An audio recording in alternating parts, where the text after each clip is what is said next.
Assalamualaikum warahmatullahi wabarakatuh. Pada video kali ini saya akan bahas tentang masalah ada 12 pinjol yang tidak usah diprioritaskan untuk dibayar terlebih dahulu. Ya, 100% aman untuk digalbay.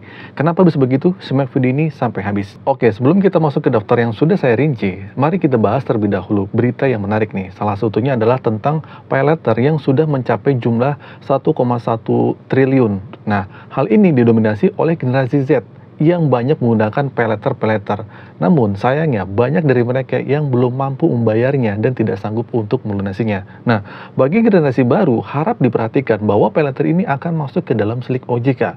Jadi bagi kalian yang pengguna paylater, perhatikan baik-baik jika kalian belum sanggup untuk membayar. Bagi yang pernah menggalbaikan hutang pinjol, namun sekarang butuh nama yang bersih untuk mengajukan kur di bank ataupun di leasing lainnya, kalian perlu berhati-hati.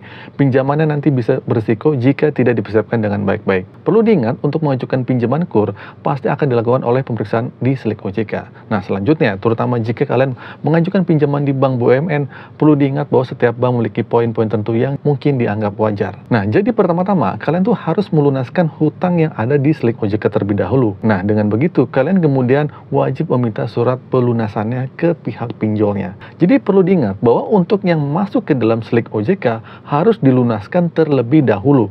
Berbicara tentang pinjol, saya punya 12 nama yang sudah saya rincikan berdasarkan penggunanya oleh teman-temannya. Di pinjol-pinjol ini masih dianggap aman untuk digalbaikan. Namun jika kalian memiliki banyak pinjol, misalnya 5 atau 10, sebaiknya rincikan aja terlebih dahulu, lalu identifikasikan mana pinjol yang memiliki kebijakan pelunasan yang sesuai dengan kondisi kalian. Dan jika ada yang memiliki di lapangan, kalian bisa mencicilnya. Yang selanjutnya, yang kedua adalah mengenai pinjol-pinjol yang masuk ke dalam slik OJK. Setelah kalian mengidentifikasikan pinjol-pinjol yang memiliki DC lapangan, nah penting untuk mengutamakan pembayaran pada pinjol-pinjol tersebut itu dulu. Karena yang memiliki DC lapangan itu lebih menakutkan daripada yang masuk ke slik OJK. Nah, rata-rata orang-orang tuh seperti ini cenderung takut untuk dihadapkan secara langsung atau berhadapan dengan DC-DC pinjolnya.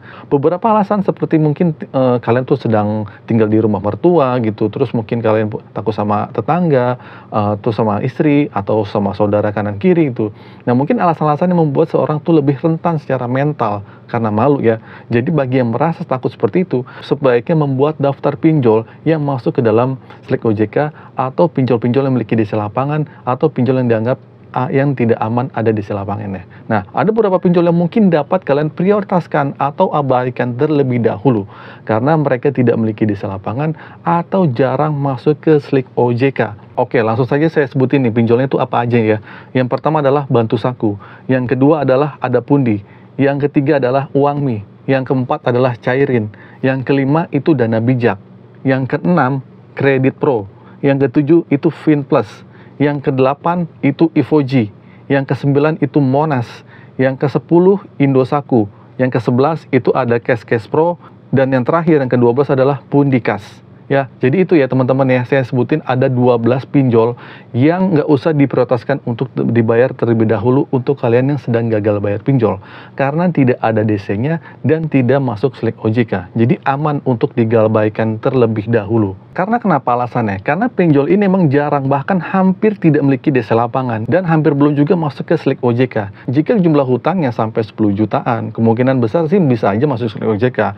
Namun jika hutangnya sudah 5 juta ke bawah, rata-rata tidak masuk ke dalam slik OJK. Pinjol yang disebutkan biasanya untuk pengguna baru dan pencairan pertamanya biasanya hanya sekitar 1 jutaan. Nah, selanjutnya ketika kalian mampu membayar dengan baik atau tepat waktu, baru ada kenaikan limit sedikit demi sedikit. Nah, oleh karena itu jarang ada yang mencapai 5 juta, terutama untuk pengguna lama ya. Nah, biasanya pengguna lama juga jarang masuk ke slik OJK dan lebih jarang lagi memiliki DC lapangan. DC lapangan biasanya datang ke tempat kalian ketika hutang kalian sudah tidak mampu untuk dibayar. Nah, pihak ketiga itu akan ke tempat kalian untuk menagih. Namun perlu diingat ya, bahwa tidak semudah itu si DC lapangan itu akan diterjunkan ke tempat kalian. Dan untuk yang takut galbay atau merasa belum berani, yang sebaiknya kalian kuatin mental aja. ya siapkan diri untuk gagal bayar, ya nggak usah takut dan biasa aja. Jika kalian baru pertama kali galbay, biasanya tidak ada desa lapangan yang datang, bahkan 1 hari pun. Desa lapangan akan datang setelah mungkin beberapa hari atau sekitar 1 bulan, biasanya bahkan 40 hari, 30, 90 hari, itu pun untuk pinjol-pinjol yang ada di desa lapangannya. Kalau ini sih, menurut saya sih emang nggak ada di desa lapangannya.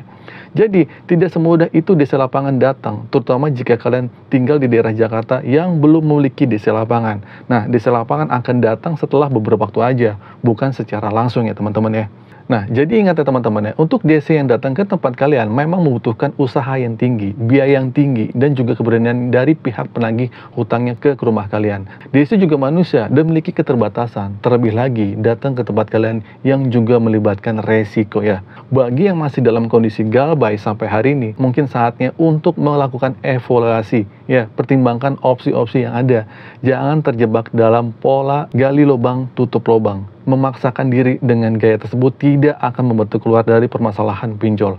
Apalagi jika sampai terlibat dalam praktik joki pinjol nih, di mana saat pencairan hutang tuh malah bisa membengkak malah lebih dari 10 kali lipat. Jadi ingat ya teman-teman ya, keluar dari masalah hutang pinjol memerlukan langkah-langkah yang bijak dan solusi yang tepat. Oke, semoga informasi ini bermanfaat dan menjadi penguat semangat bagi kalian.